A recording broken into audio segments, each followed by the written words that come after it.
orang yang jahil kepada Quran, jahil kepada hadis, mereka lah sebenarnya bukan ahli, walaupun mereka mendakwa mereka dekat dengan Allah.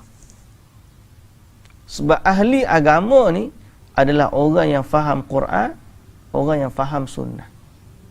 Barulah layak cakap tentang agama.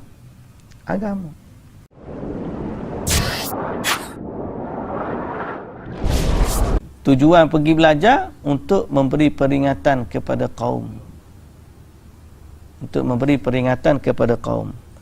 Cumanya kadang-kadang kaum ni masalahnya. Bila orang dah pergi belajar tinggi-tinggi, jauh-jauh balik, bila nak bagi dakwah kepada kaum dia, kaum pula tak terima. Dia pula kata apa pergi belajar lah, mari duduk balas dengan pak kita pula. Dia padahal orang pergi belajar ni untuk menambahkan ilmu kefahaman masyarakat. Tapi kena tengoklah belajar yang mana. Biar betul-betul belajar ilmu yang sahih. Kalau pergi belajar luar negara sekalipun, tapi bila dapat ilmu yang bertentangan dengan Al-Quran dan juga As-Sunnah, tak pasal juga. Dalam urusan belajar tu, betul lah sebahagian kena pergi belajar, tapi dalam masa yang sama mesti ditekankan, belajarlah ilmu yang sahih. Ilmu yang sahih itu di mana? Ilmu berkait dengan Al-Quran dan juga As-Sunnah. Itulah dia ahli sebenarnya dalam agama. Baru ni keluar video Lepak lah, Ustaz Wan Hizam lah. Dia orang ni kadang-kadang sampai satu tahap dia baca Quran, dia tafsir dengan penafsiran dia sendiri. Kadang-kadang baca Quran pun tak betul lagi. Baca Quran tak betul. Kemudian dia tafsir pula. Bukan masalah tak boleh tafsir Quran, tapi tafsir Quran ni kena pergi pertama tafsir Quran dengan Quran sendiri. Yang kedua, tafsir Quran dengan perkataan hadis daripada hadis Nabi. Ketiga, tafsir Quran dengan perkataan sahabat. Kemudian barulah tafsir Quran dengan perkataan ulama-ulama mufassirin yang mana mereka memahami. Jangan kepada tafsir bil-ra'yi, tafsir guna akal. Tafsir bil-ra'yi guna akal tu, kadang-kadang dia mendakwa dia dapat ilmu kefahaman tu secara direct. Dia tak ngaji dengan siapa, Tuhan bagi kat dia. Padahal bahasa Arab pun dia tak faham. Dia hanya berpandukan kepada translation. Lepas tu dia sampai peringkat lah ni, mereka berpada dengan Quran, tak perlu dah hadis Nabi. Dia kata zaman Nabi pun tak tulis hadis Nabi, cukuplah kita dengan Quran.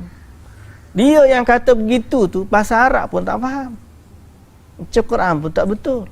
Sedang orang yang lebih faham daripada dia, orang Arab lagi, sahabat lagi, tak tolak pun hadis. Tabi'in tak tolak pun hadis. Tabi'ut tabi'in tak tolak pun hadis. Dan mereka sangat berhati-hati dalam disiplin menjaga penafsiran Al-Quran. Lepas tu kita rujuk kurang-kurang, kalau ada kitab satu rujukan tak apa dah. Sama ada kita baca tafsir Ibnu Katsir. Tafsir Ibnu Katsir tu mengumpulkan dah. Baca tafsir Sa'di, Adwa'ul Bayan, Ibnu Ashur, banyak lagi tafsir-tafsir yang kita boleh jadikan sebagai rujukan.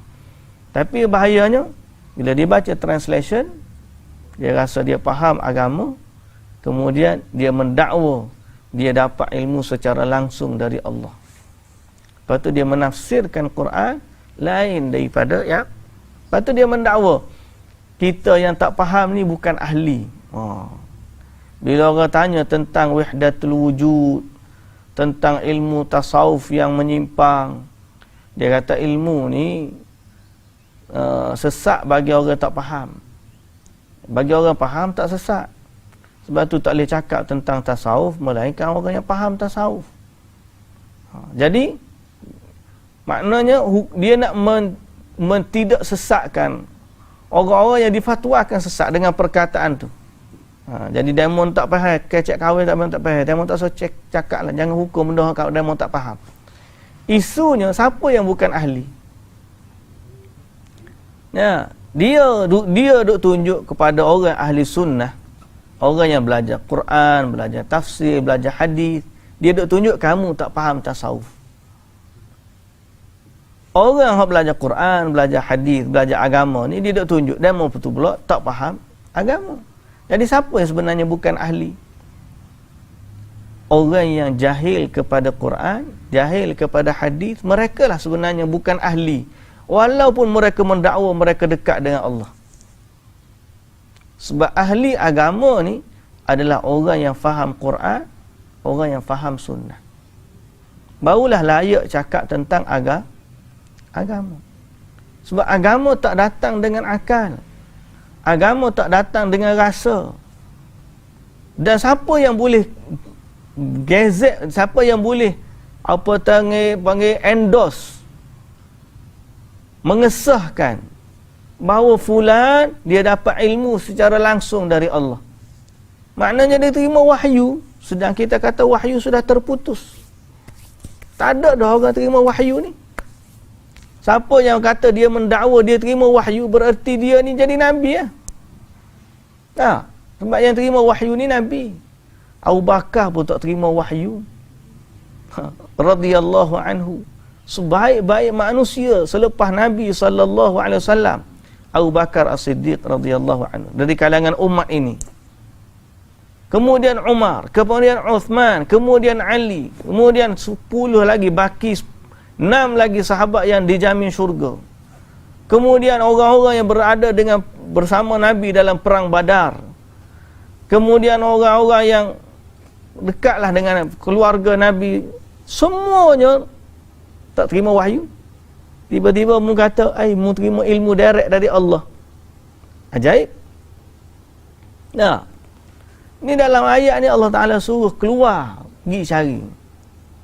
Jangan pergi dan ayat ni orang kata keluarlah mencari ilmu. Pasal ambil ilmu kemudian balik bagi tahu kepada kaum. Ahli yang bercakap tentang agama ni adalah orang yang faham Quran, orang yang faham hadis. Faham bahasa Arab, ilmu alat dia pun cukup. Kalau kita tak faham, kita pun berpandukan kepada para ulama. Ulama mana? Ulama yang menepati ciri yang kita sebutkan tadi. Ulama yang faham Quran, ulama yang faham hadis, ulama yang bersumberkan kepada aqwalus salafus salih. Mereka faham Quran, mereka faham hadis sebagaimana yang difahami oleh para sahabat dan tabi'in.